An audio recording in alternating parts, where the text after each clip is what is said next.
Достор салам.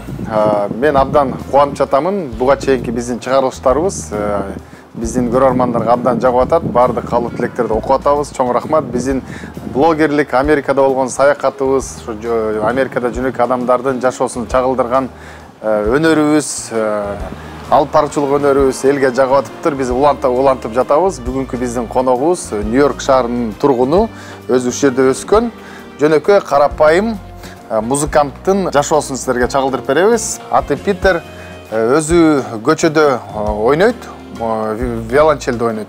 Жана ошондой эле күндүз жаш студенттерге сабак берет, өзү оркестрде кээде ойнойт экен. Бүгүн Питердин өмүр баяны жөнүндө күнүмдүк жашоосун, бир күндүк жашоосун силерге чагылдырып көрсөтөбүз. Сонун, мени менен жүргүлө. Силерге жашаган үйүмдү көрсөтөм.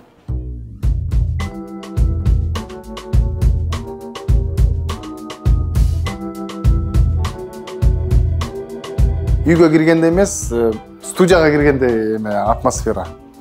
Мен классикалык музыка ойногонду үйрөнгөм. Бирок музыканын бүт түрлөрүн ойногонду жакшы көрөм. Рок-н-ролл, блюз, джаз, ичи кылса ар кандай музыканы. Бирок мен классикалык музыканы ойнойм. Кайсыл жерде окудуңуз эле? Нью-Йоркто окугам. Негизги аспабыңыз виолончель экен, бирок бул жерде мен көрүп атам, виолончелден да башка дагы инструменттерди көрүп атам да. Сиз мындай көп инструмент ойнойсуз го дейм. Көп деле аспаптарды ойнобойм. Мурун ойночумун. Бирок азыр виолончельди эле чертем. 67 жаштамын. 67? 67 жаш, элестеткиле. 67 жашта, аябай. You looking younger, nice. When I was younger, I wanted to. Мен жаш кезимде улуу жазуучу болгум келчү. Бирок менде рок-н-ролл ойногон досторум бар болчу. Ошондуктан мен ошондой топто ойноп баштадым.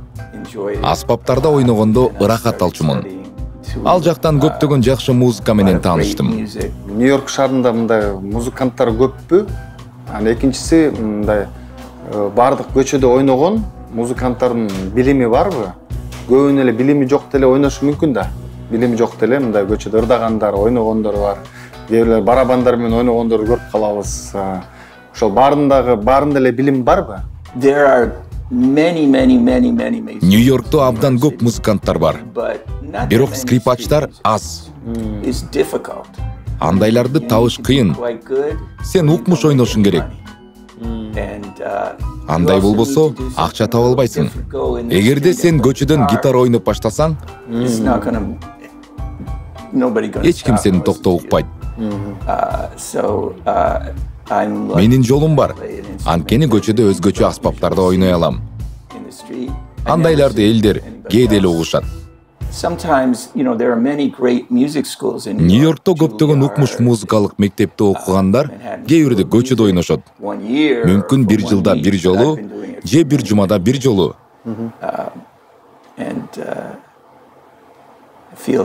Бирок мен алардан өзгөчөлөнөм. Мүмкүн мен виолончелде ойногонум жөнүндө айтып берем. Бул виолончелге 250 жыл толду. Винтаж. Үнү укмуш чыгат.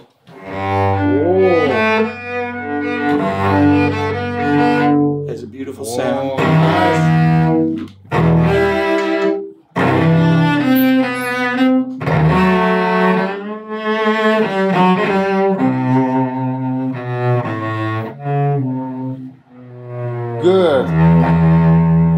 So it's wonderful, and I also play Pizzicato.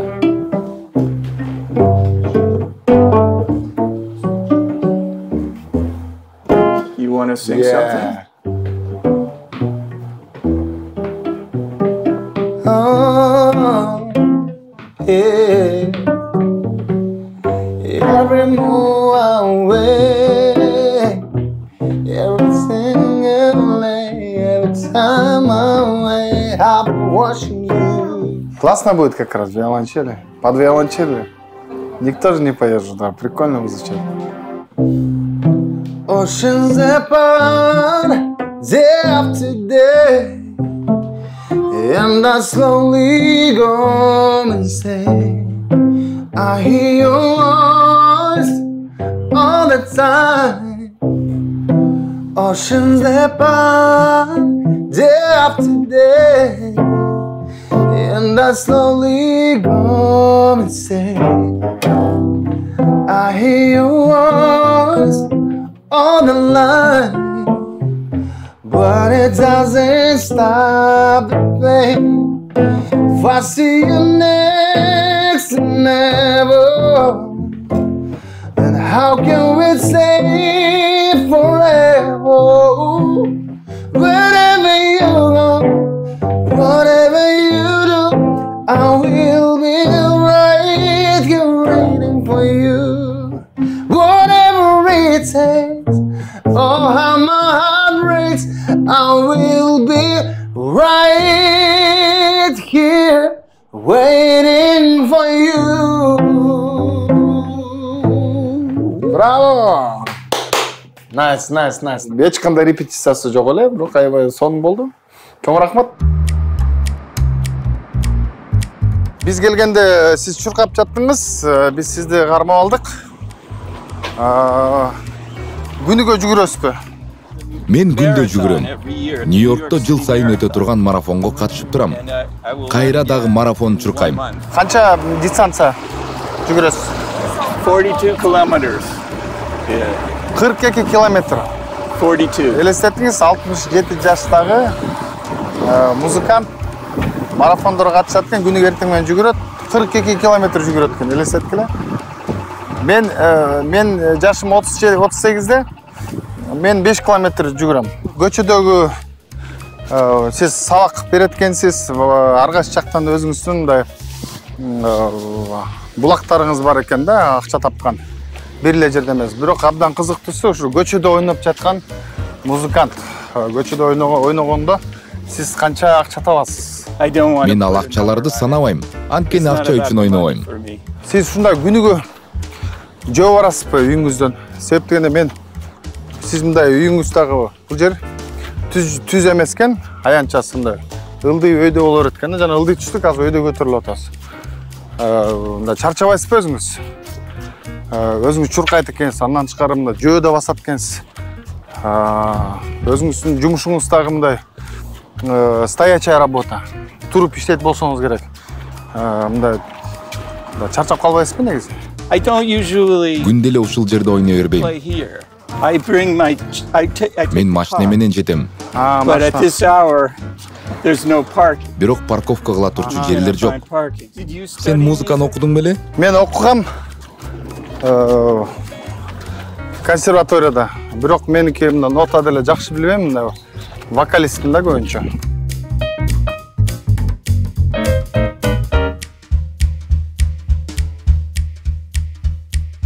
Азыр бул даярданып жатат. Бул паркта ары бери өткөндөр Питерди угушат.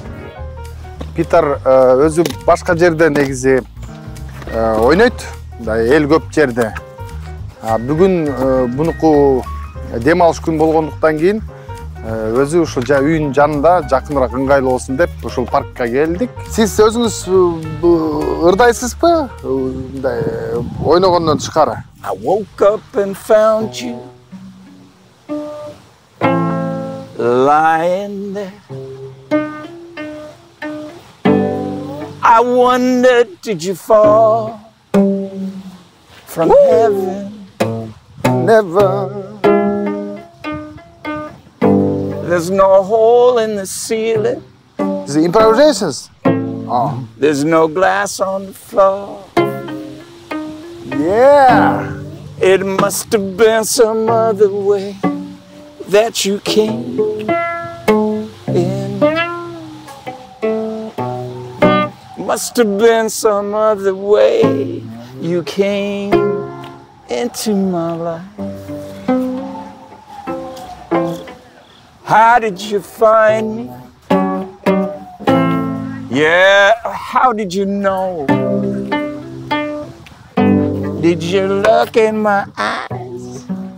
Yeah. Did you look in my soul? And look in my soul. Yeah, was it a word that I said? Say. Was it a song that I sang? no, no. Say no. Must have been some other way Another that way. you came. Питер мырза, сизге чоң рахмат. Бүгүнкү убактыңызды бизге бөлүп арнагансызга рахмат. Бар болуңуз, сизге ийгилик каалайбыз, ден соолукта болуңуз, көп жашаңыз, оорубаңыз. Кыргызстанга салам айтып коюңуз, жана Кыргызстанга келсеңиз, биз сизди тоса алабыз.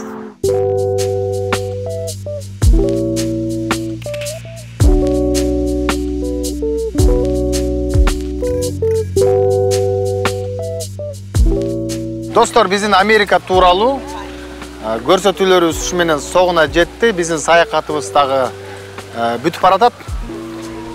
Сөздүн жыйынтыгы сиздерге биз Американын чыныгы жашоосун, жөнөкөй адамдарды көрсөтөйүн дедик. Себеп дегенде Америка десе кинодон бир сонун кооз нерселерди көрөбүз. Кээ бир интервьюларда жанагындай миллион акча тапкандар жөнүндө ийгиликтүү адамдарды көрөбүз. Бирок бул жерде деле көйгөйү бар, кыйналып жүргөн адамдар да көп. Ар кандай тагдырлар бар, ар түрдүү улуттар бар, ар түрдүү көз караштар бар. Негизгиси бардык жерде эмгек максат болсо бүт жерден каякта болбойсуң, Америкада болбойсуңбу, Кыргызстанда болосуңбу, башка мамлекеттерде болосуңбу, бул адамдын өзүнүн көздөгөн максатына жана кылган ишине, эмгегине жараша анын жашоо шарты ошого барабар деп айтсак болот да. Кээ бирлер бар, мигрант болуп канча мамлекеттерден келишет бу жака. Бирок тез аранын ичинде эмгектенишип ийгиликке жеткендери дагы бар. Кээ бир инсандар бар, ушу жерде эле чоңоюп, өсүп, төрөлүп, документтери дагы бар, жумушка да кирсе болот, колу буту деле бар, жап-жаш деле инсандарды көрдүк, көчөдө кайрычы болуп, акча сурап жүргөндөрүн. Ар түрдүү адамдарды көрөбүз. Ушул биздин көрсөткөн каармандар, алардын жашоосу мен оюмча жалаң гана бир жакшы жагынан бизге, биздин көрөрмандарга таасирин берет деп ойлоймун. Барыңыздарга ийгилик. Бар болуңуздар, аман болуңуздар.